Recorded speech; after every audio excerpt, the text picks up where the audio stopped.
સુરતના સાંસદ અને પૂર્વ સાંસદ વચ્ચે ઓફિસની જગ્યા માટે ખેંચતાણ. નિયમ મુજબ સાંસદને તેમના વિસ્તારમાં ફેસિલિટી સેન્ટર માટે સરકારી જગ્યા મળતી હોય છે. હાલ આ જગ્યા પર પૂર્વ સાંસદ દર્શના જરદોશનો કબજો છે. આ ઓફિસ મેળવવા બિનહરીફ ચૂંટાયેલા સાંસદ મુકેશ દલાલે કલેક્ટરને 2 વખત લેખિત અને 1 વખત મૌખિક રજૂઆત કરી માંગણી કરી છે.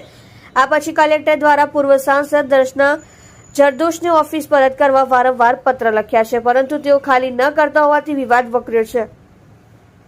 પત્રમાં ઉલ્લેખ કર્યો છે કે આપશ્રીની જગ્યા ખાલી કરવા વિનંતી કરી, પરંતુ હજુ કચેરીને સુપરત નથી કરાઈ.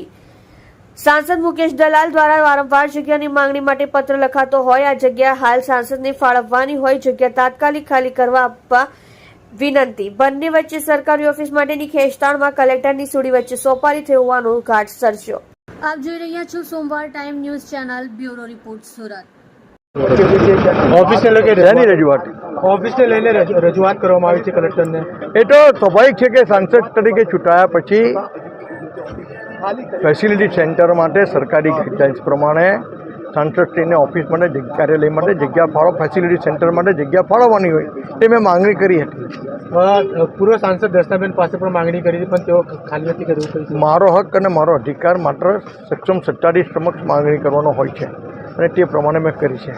તમે પત્ર પણ લખ્યો, તેમાં કયા પ્રકારનો ઉલ્લેખ છે? મેં પત્રમાં જ ઉલ્લેખ કર્યો છે કે ફેસિલિટી સેન્ટર માટે સરકારી ગાઈડલાઇન્સ પ્રમાણે મને જગ્યા ફાળવવી, જેથી હું મારા મતદારો અને કાર્યકર્તાઓને ન્યાય આપી શકું.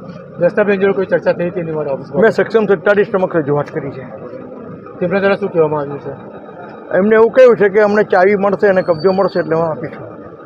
સાહેબ, અત્યારે તમને સૌથી પહેલા આપ જોઈ રહ્યા છો સોમવાર ટાઈમ ન્યૂઝ ચેનલ. તમે જીતી ગયા છો, પરંતુ હજી સુધી ઓફિસ નથી મળી. એટલી મળશે પણ ભગવાન કે ઢેર અંધેર નહીં.